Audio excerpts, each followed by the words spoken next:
La pequeña sabiduría es como el agua en un vaso, clara, transparente, pura. La gran sabiduría es como el agua en el mar, oscura, misteriosa, impenetrable. Un visaje de Tagore.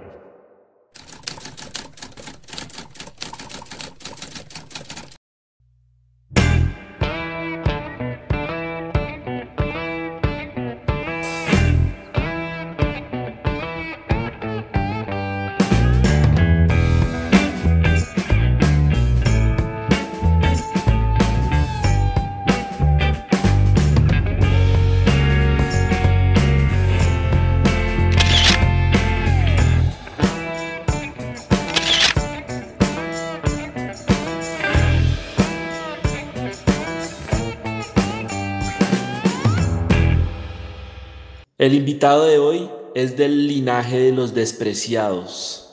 Entre visajes esta vez deambuló por la memoria de los mausoleos. Caminando entre cementerios y centros de ayeres ensangrentados, nos pegamos el bote por la bella e infame Bogotá para hablar del Premio Nobel de Literatura hindú Rabindranath Tagore, nada más y nada menos que con el gran Diego Despreciado, autor de la obra de dramaturgia Cielo de Tierra, ganadora de la convocatoria de estímulos 2022-2 del Instituto de Cultura y Patrimonio de Antioquia, una radiografía de la gran fosa común que es la patria sangre que pisamos. De apartado para el mundo, carajo. Hola a todos, estamos en una nueva entrega de Entrevisajes, en un lugar al que le hemos quitado como la formalidad. Estamos sentados así en el Prado. Nos vinimos a visitar los muertos. Vinimos a visitar los muertos. Pero son las víctimas. Correcto. Estamos en el Centro de Memoria Histórica. Aquí estamos en la 26. Y tenemos un invitado genial que se llama Diego Despreciado. Me gusta ese Diego Despreciado. ¿Está despreciado? ¿Qué, Diego? Cuénteme. No, es una cuestión ahí vieja. Allá en Urabá, de donde yo soy, le decimos, no, es por mamar gallo, ¿no? Entonces, bueno, y en general en muchos lugares, es por mamar gallo. Pero muchas personas deciden como, ay, pero ¿por qué? Despreciado es un apellido, eso es muy común esa pregunta. Una cosa vieja realmente. Vamos a hablar del Premio Nobel de Literatura de la India que se llama Rabindranath Tagore. Esto es un espacio de promoción de lectura desde el underground, desde el sótano, y pues nada, estamos acá con Diego, vamos a hablar un poquito de este autor para muchos desconocido, porque generalmente pues no está afiliado así sea Premio Nobel como a ese canon que nos ha llegado de Europa y toda la cosa, ¿no? Entonces, pues nada, Diego, ¿cómo llega Rabindranath a la vida de Diego Despreciado? Bueno, la historia con Tagore, el Premio Nobel, tiene un plus, bueno, tiene varios, pero hay uno muy interesante, y es que hablando de toda esta cuestión de Europa, es el primer premio Nobel que sale de Europa, es decir, el primer premio Nobel que se entrega por fuera de Europa, ¿sí? Y era desconocido, digamos, no era tan conocido. A Tagore yo lo conocí cuando estaba muy pequeño. A mi casa llegó un libro llamado El Alpinista, de un autor, Jeremías Narváez Ibáñez, todavía lo recuerdo, porque quisiera algún día volverme a encontrar con ese libro, saber quién fue Jeremías Narváez Ibáñez. Entonces, El Alpinista era un libro que tenía como algunas frases, algunos aforismos de autores universales. Recuerdo Tagore y recuerdo Goethe. El libro estaba firmado para Diego Preciado. Nunca supe cómo llegó el libro a la casa. En la casa nunca hemos tenido bibliotecas. Entonces Tagore llega en un libro que se llama El Alpinista, un libro que es de aforismos. Y entonces yo después me preguntaba este libro cómo llegó a mi casa, porque estaba firmado como el autor para mí, nunca supe cómo. Mi madre nunca me dio razón de quién me dio ese libro ni nada, simplemente apareció en mi casa. Ahí conocí a Tagore, yo estaba muy niño, no era lector obviamente. Tagore, un nombre que vi por ahí. Pasaron muchos años, ya después yo leía, ya después sí. Y entonces yo voy pasando y veo Rabindranath Tagore, un libro llamado Gitanjali. Entonces ese Diego, ya me leía, se acordó de ese autor de hace mucho tiempo, que lo vi cuando yo era niño y compró como por 2.000 pesos. Me leí el poemario ese mismo día y fue como una cosa así, como un gran descubrimiento, como se volvió mi sensei. Lo bonito es que me encuentro a Tagore en medio de todo ese poco de basura, ¿sí? Yo lo asimilo mucho como cuando esa vegetación que crece ahí entre las alcantarillas, ¿no? Eso, ahí encontré a Tagore y ahí digamos que lo empecé a leer conscientemente, y ya el resto es historia, ya me metí de lleno con él. Uno podría yo recuerdo mucho Tagore y recuerdo que ahí hay mucha espiritualidad. ¿Qué encontramos de espiritualidad de él? O si se le puede llamar espiritualidad o se le puede llamar poesía. ¿Tú cómo ves eso ahí? Es el camino, lo que une la poesía con la espiritualidad misma, ¿no? Algunas personas dicen, no, es que yo no soy ateo porque yo leo poesía y yo creo en la poesía y yo encuentro la espiritualidad en la poesía y encuentro a Dios en la poesía, ¿sí? Como una fuerza natural, creadora. Entonces, sí, va de la mano la espiritualidad, ¿sí? Y la poesía y los entes que aparecen allí, la naturaleza. Utiliza mucho en su poesía algunas imágenes como el pájaro, la flor, ¿sí? Pero toman el centro del poema y una importancia impresionante. Hay un aforismo que no lo recuerdo literal, pero dice algo así como que dice como ¿quién eres tú? Yo soy el viento que arrasa con todo, que mueve, no sé qué. ¿Quién eres tú y tan callada? Entonces responde, yo no soy más que una flor. Y hasta ahí llega la aforismo. Entonces le da como ese papel como a algo que está por allá pequeñito, una florecita. Ese papel, ¿sí? Importante, como cuando se pone en el centro de la mesa una cosa, eso se le da una importancia grande a eso, una suerte de sacralidad también ahí. Entonces los elementos que mete él allí son como eso, como esa sacralidad con la que concibe pues el entorno, el mundo. Excelente, Diego. Pues ya lo intuimos, ¿no? Estamos en un espacio también intencionado, pero quisiera que de pronto tú pudieras desarrollar ese vínculo de Tagore con este espacio. ¿Por qué? Bueno, el porqué de este espacio, a mí me gusta mucho este espacio, desde el principio me ha gustado, bien la primera vez. No tiene ninguna relación con Tagore, pero podría tenerla, no sé, Tagore por ejemplo escribió sobre la muerte, ¿sí? De una forma, y asume la muerte como una forma muy estoica. Ahí en Gitanjali hay un poema, bueno, hay varios sobre la muerte.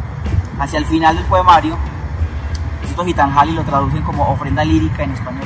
Algunas veces uno va y no lo encuentra como Gitanjali o Gitanjali, que es como bengalí, concepto bengalí, sino que lo encuentra uno en español como ofrenda lírica. Y entonces tiene unos poemas muy bellos sobre la muerte. Y hay alguno que tiene una imagen que me gusta mucho que dice como deja ya esa salmodia, suelta el timón y acepta y entra como gozoso a la fiesta, la muerte, ¿no? Porque la muerte no es algo así como triste, sino que es algo como, es una etapa de la vida que también es muy bonita. Entonces sí, es como eso, ¿no? Yo mira que yo lo asociaba con que Tagore es un artista, es decir, no impactó solamente el campo de la tinta, de la literatura, las letras, sino que también tiene una formación en la pintura. Revolucionó todo el tema también artístico desde la pintura en la India, como una crítica a esa movida europeizante. Y como atrás está toda esta intervención también pictórica, también yo de alguna manera dije, hay un vínculo que podría hermanarse desde las artes, no solamente de la poesía, sino también de la pintura. Sí, claro, ¿no? Incluso la pintura, pero también está la música. De hecho, creo que el himno de la India es como lo compuso Tagore. Creo que el himno de Bangladesh también fue como algo que compuso Tagore. Y en términos de escritura, escribió teatro, escribió poesía, escribió novela, escribió unos cuentos, pero también escribió filosofía. Hay un libro muy bello que se llama La religión del hombre, que también es fue como el último de los géneros a los que yo me acerqué, al que le debo un poquito el acercamiento al género es al cuento. No me he sentado a leer los cuentos de Tagore.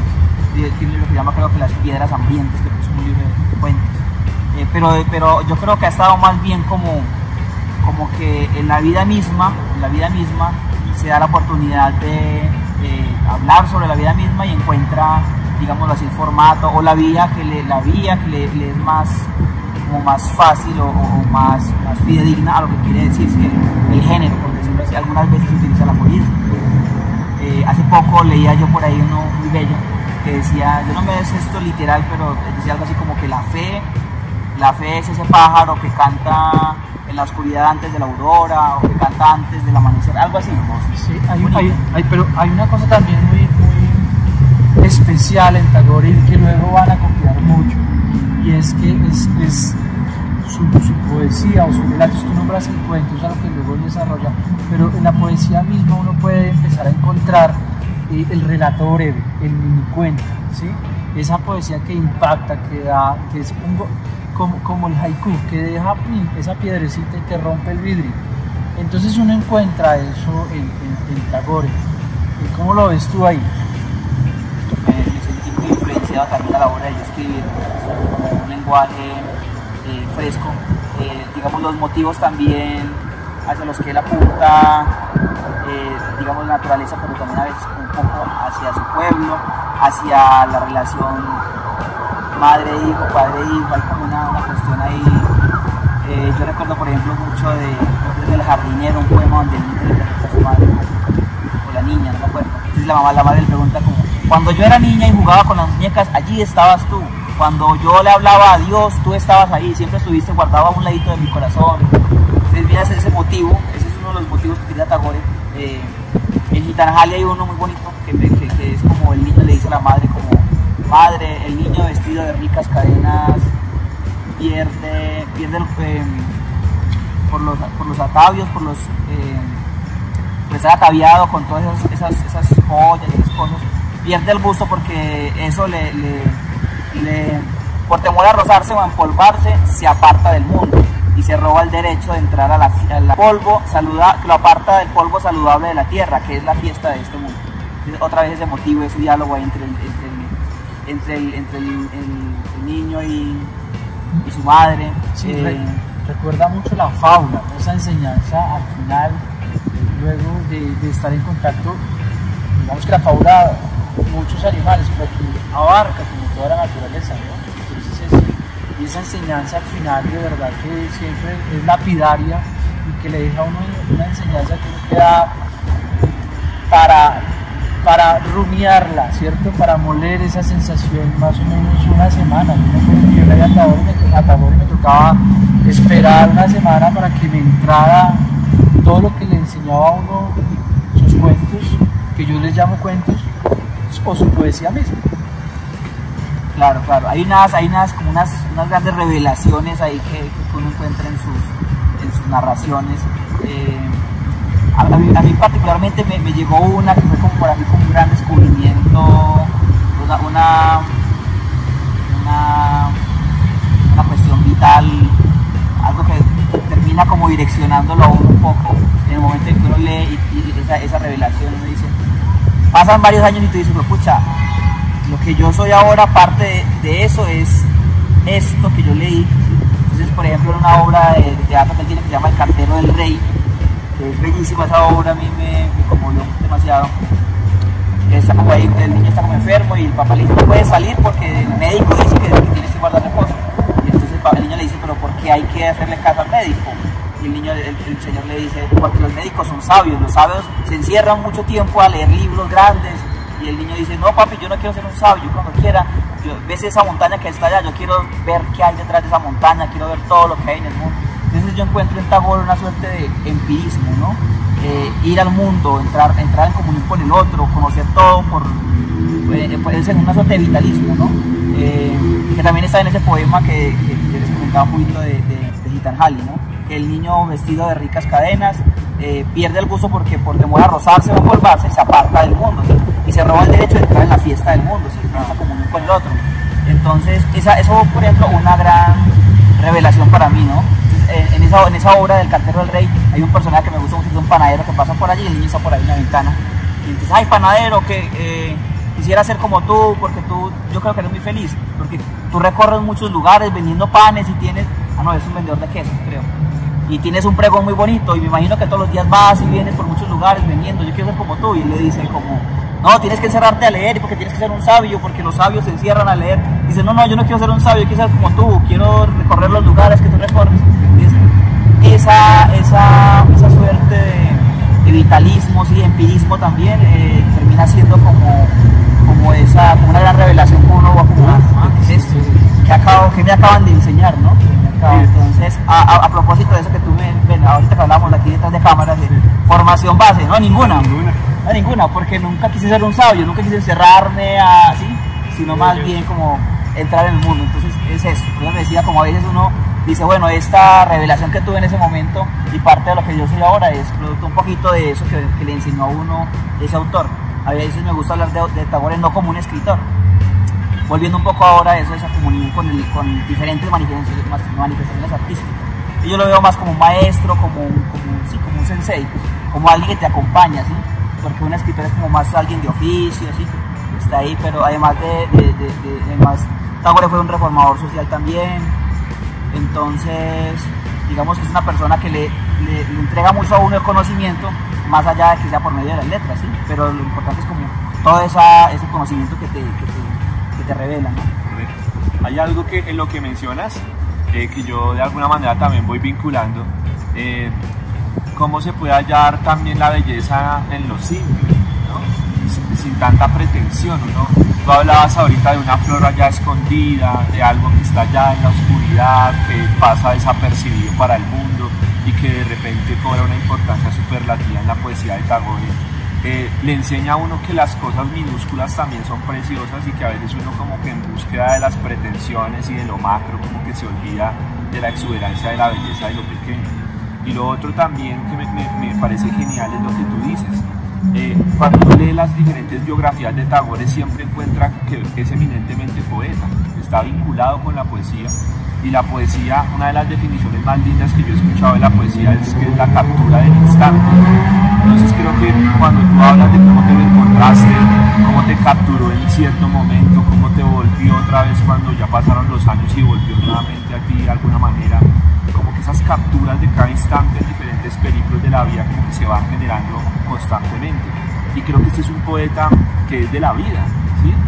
Uno puede estar en alguna circunstancia determinada y de un momento a otro se le viene a uno un verso de Tagore porque está pasándole algo en ese momento, ya está en la existencia misma de uno. Sí, ahorita me hiciste acordar de algo que hablar un poquito como casi que esa sencillez del lenguaje en su poesía, que hay otros autores que también se caracterizan un poco, uno encuentra como esos paralelismos ahí. Uno lee por ejemplo a Whitman, ¿sí? Y también como que le hace importancia a esos pequeños detalles, a un pájaro, a una flor, ¿sí? Hay un poema de Tagore que bien podría ser un poema a Dios y al tema de cómo morir, ¿sí? Podría ser un poema romántico, no sé, que dice como: toma esta florecita, no sea que se mustie y se deshoje. Toma esta florecita antes de que se pase el tiempo de la ofrenda. Quizá no tengas sitio para ella en tu guirnalda, pero hónrala lastimándola con tu mano y arráncala, no sea que se acabe el día de la ofrenda sin que yo me dé cuenta. Aunque su color sea tan pobre y tan poco su olor, anda, toma esta florecita, arráncala ahora que es tiempo. Entonces dentro de ese poemario Gitanjali, que es un poemario donde está la presencia de Dios, pero no es el Dios cristiano, sino que es como una entidad ahí, como si ser ahí. Tagore decía que el día que se acaben los nombres de Dios, la religión será solo una. Él era, digámoslo así, monoteísta, pero no le da pues como nombre a ese Dios. Podría ser bien un hombre hablando a Dios: en el momento en que quieras tomarme, llévame contigo. Sí, no te dé pena, no se puede llevarme en cualquier momento. Por eso hablaba un poquito a veces como esa relación, esa visión que tiene la muerte del poeta Tagore, ¿no? Como Dios, y mira que aquí el paralelo es como con una flor, ¿no?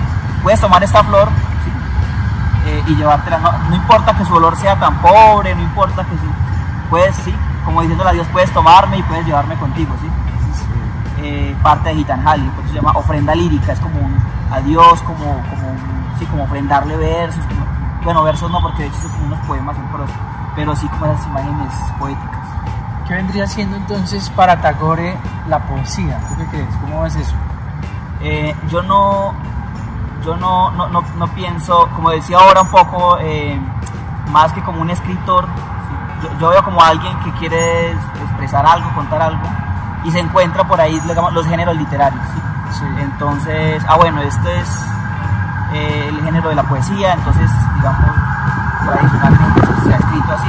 Digamos que él ha sido de la India, pero él conoce, digamos, el tema de los géneros literarios, o sea, los estudios literarios, porque él estudió en Inglaterra, él se formó profesionalmente en Inglaterra, en términos del estudio pues, de las letras, él estudiar en Inglaterra y sabía pues del estudio de las letras, realmente pues como conoce los géneros literarios y esto, y los utiliza casi que todos, porque sí, los utiliza todos, el aforismo, la poesía, el teatro, el cuento, la novela, pero entonces mira que la poesía atraviesa los géneros, atraviesa, sí, por ejemplo, ese fragmento de su dramaturgia, El cartero del rey, es bellísimo, es un fragmento poético. Una novela que se llama Gora también, y en Gora habla un poco también sobre estas castas que hay allá, así como los niveles sociales también, una historia de amor ahí en esos niveles sociales, cómo transcurre y todo eso. Entonces sí, yo creo que la poesía para él es como la vida misma, pero también en términos de género literario creo que atraviesa como los diferentes géneros. Diego Despreciado, me gusta ese apellido. Ahorita nos enteramos que es Preciado. Sí, Preciado, sí. Hay una cosa que siempre hacemos acá un poco como para también provocar allá la lectura de los autores que de alguna manera discurrimos acá, y es que lanzamos categorías sueltas. Entonces, por ejemplo, tú has hablado de revelación, de descubrimiento. Quisiera que nos mencionaras unas 4 así bien potentes que digan, esto es Tagore, tienen que leerlo por esta y esto. Es como para jalar esa gente que está ahí. Bueno, yo les diría, ustedes no se pueden morir sin leer El cartero del rey. En El cartero del rey yo he encontrado lo que después encontré en otras obras. En El Principito, yo sé que se llama El Principito, hay un personaje que es un tipo que es dueño como de un planeta y que está siempre contando como con una calculadora o haciendo unas cuentas de todo lo que, como los accidentes geográficos que tiene en ese planeta o... sí, yo lo leí hace mucho tiempo, pero recuerdo, me quedó aquí como ese personaje. Y El Principito le dice como, pero tú conoces esos lugares, como, no, es que no tengo tiempo de ir por allá porque yo siempre estoy contando que no me falte. Ese fragmento del Principito es como una suerte de... Yo he rastreado un poco eso, el empirismo en la literatura universal. Ahí lo encuentra uno en El Principito, pero entonces si se sientan a leer El cartero del rey de Tagore, van a encontrar un poco una invitación a conocer el mundo, ¿sí? Porque somos lectores y siempre queremos leer un libro y queremos leer otro, pero metámonos al mundo también a leer a las personas, a leer las situaciones, a leer todo, ¿sí? Eso, mi invitación sería pues como eso. Diego, ya para terminar, para pensarnos un poquito en nuestra relación con el mundo, ¿sí? Que nosotros habitamos un mundo, el mundo tiene una historia, nosotros como seres humanos tenemos una historia y somos el resultado de una historia. Yo recomendaría que nos leyéramos La religión del hombre. La religión del hombre es un libro de filosofía que habla un poco de la evolución, cómo el hombre ha evolucionado tanto físicamente, pero hay como una fuerza natural ahí, una fuerza espiritual de la que no se habla, ¿sí?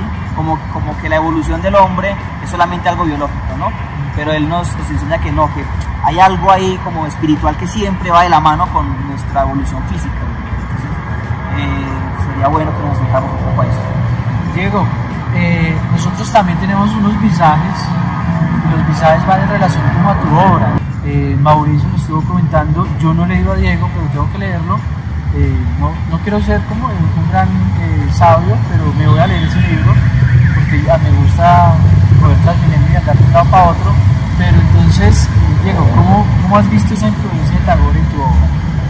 Yo creo que lo que más me ha enseñado mi Tagore ha sido la relación con el otro. Alguien decía que el hombre ha sido capaz de llegar a la luna y no ha sido capaz de llegar al corazón del otro, ¿sí? Empatía, estar con el otro.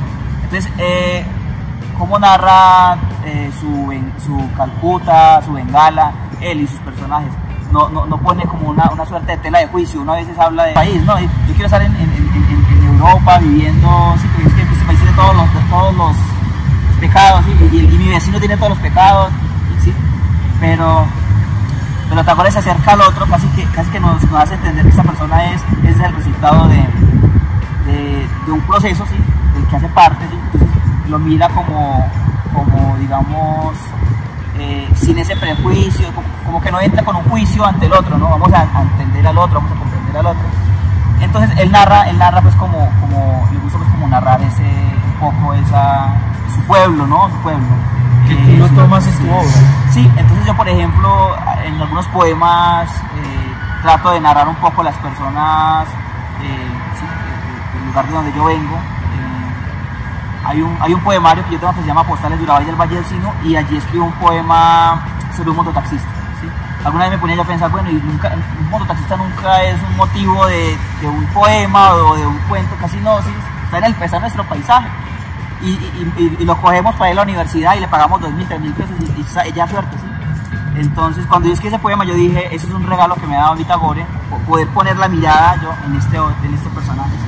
Que tiene unas cosas complejas, ¿no? Entonces, el poema es el mototaxista, un tipo que se bebe cada peso que le llega, ¿sí? Que apuesta, que se mete en deuda, ¿sí? Que se mete en deuda con un pagadiario, le llaman contraconto también, ¿sí? Si yo lo miro desde un juicio, es como, está mal, tú como ser humano estás mal, porque mira que ni siquiera estás ahorrando para comprarte una moto nueva, no estás aspirando a crecer económicamente, no, mira que tú lo que llegas a hacer 2 carreras y llegas así nos acercamos normalmente a las personas, pero entramos a conocer un poquito a ese otro. Entonces esa es la forma un poco, es como una suerte de herencia que yo tengo de la forma como Tagore se acerca a su pueblo. Es maravilloso, claro. Y de hecho hace también pensar un poco esa reflexión en estos entrevistajes que hemos hecho. Ya vamos a cumplir 1 año visajando, y es ese acercamiento a los otros que ni siquiera conocíamos. O sea, los tenemos en las redes como contactos, pero no estaban todavía en el tejido de lo presencial, de vincular. Entonces creo que también ese es un encuentro con esos otros que de alguna manera están ahí y que también nos ayudan a promover lectura, que es el objetivo de este proyecto. No, a mí este visaje me deja eso que me pasaba cuando leía a Tagore cuando era joven y bello, por allá en mis años de adolescencia. Mira que me quedaba reflexionando, y hoy Diego ha hecho unas cosas tremendamente interesantes, tremendamente espirituales, y en un lugar cargado de mucha espiritualidad, de mucho sufrimiento, y entonces uno se va tocado, ¿no? Vamos a ver cuánto tiempo me dura esa vaina, ¿no? Vamos a ver. Diego, no, para nosotros es un gustazo que nos hayas acompañado, estamos muy felices de compartir contigo, con un paisa. Ay María, como debe ser. No, es que hay que hacer un paréntesis, es que los de Urabá no somos paisas. Cuidado. No, es que porque Urabá es Caribe. Ok. Ahí está el Golfo de Urabá, está el mar, es otra cultura. ¿Esa cosa por allí? Sí, hace parte del Urabá chocuano, eso hace parte del Urabá antioqueño, pero básicamente es como nos bautiza un poco ese mar, ¿sí? Del Golfo de Urabá, el mar del Golfo. Entonces, buena porque ya me habían dicho hace poco acá, sí, también por allá, como ustedes yo de Antioquia, no es paisa, no, pero es que yo soy de Urabá, ¿no? Genial, Diego. Pero, sí, no, bacano, por ejemplo, eso, como escuchar a tantas personas, ¿no? Y su relación con esos autores, ¿no? Uno termina aprendiendo tantas cosas del otro. Eso es un aprendizaje también para nosotros. Diego, gracias por haber estado acá, ustedes, ¿listo? Más visajes, ¿no? O aquí pilas, toca estar visajoso en Bogotá, ¿no? Porque esto no es el Urabá antioqueño. Bueno, entonces, chao. Bueno, Mauro, aquí tenemos lo que hay que promocionar. Vea, le muestro. Cielo de tierra, Diego Despreciado. También estamos haciendo el asunto hacia la promoción de los textos de los autores invitados. Entonces, Diego no solamente nos habla de Tagore, sino que también está acá su obra. Bueno, esta obra es una dramaturgia, nació como algo diferente, como una novela corta, y terminó convertida en una dramaturgia. Fue una obra que ganó la convocatoria del Instituto de Cultura y Patrimonio de Antioquia. Es una reflexión sobre un paisaje de nuestra historia contemporánea, que es los llamados falsos positivos. Los personajes que aquí intervienen son personajes que están enterrados dentro de una fosa común. Es una obra que transcurre dentro de una fosa común, donde los personajes no tienen ningún tipo de movimiento, donde no hay un narrador que diga nada, solamente las únicas personas que hablan son las que están enterradas aquí abajo, y que nos cuentan un poco historias, porque hay una cantidad de historias que no conocemos y que quedaron debajo de la tierra. Entonces es darle una voz simbólica a estas personas que están debajo de la tierra. Papá se mete las costillas de cerdo a la boca con todo y huesos. Se queda con la carne y los cartílagos y saca por un lado de la boca los meros huesos, como si fuera una máquina. Organiza los huesos de las costillas en un lado del plato, como si estuviera armando un esqueleto de dinosaurio. Papá suelta el plato después de comer y eructa contento porque quedó lleno y porque en las noticias vio que mataron guerrilleros. Papá no sabe que yo soy uno de esos dados de baja. No sabe que ahora me parezco a ese grupo de huesos que organizó en un lado de su plato. Mamá come más despacio que papá. Está en la cocina pensando cómo estaré yo, preocupada porque no sabe de mi suerte. Luchita la mira como si la comprendiera un poco. ¿Será que los perros comprenden? Si los perros comprendieran y pensaran, Luchita estaría pensando que por lo menos sabía que sus hijos estaban muertos, porque vio cómo papá los tiraba a la quebrada. Entonces piensa que mamá está peor porque no sabe de mi suerte. No sabe si estoy vivo o si estoy muerto y la ve bastante angustiada. Pero los perros no piensan. Piensan las personas y piensa uno aquí abajo con la cabeza llena de tierra. Esta obra es de un artista plástico llamado Eduardo Esparza. Y invito también a que se acerquen un poco a su obra. Vamos a llevar el libro, vamos a comprarlo. A comprar el libro. Bueno, chao, chao. Chao, chao.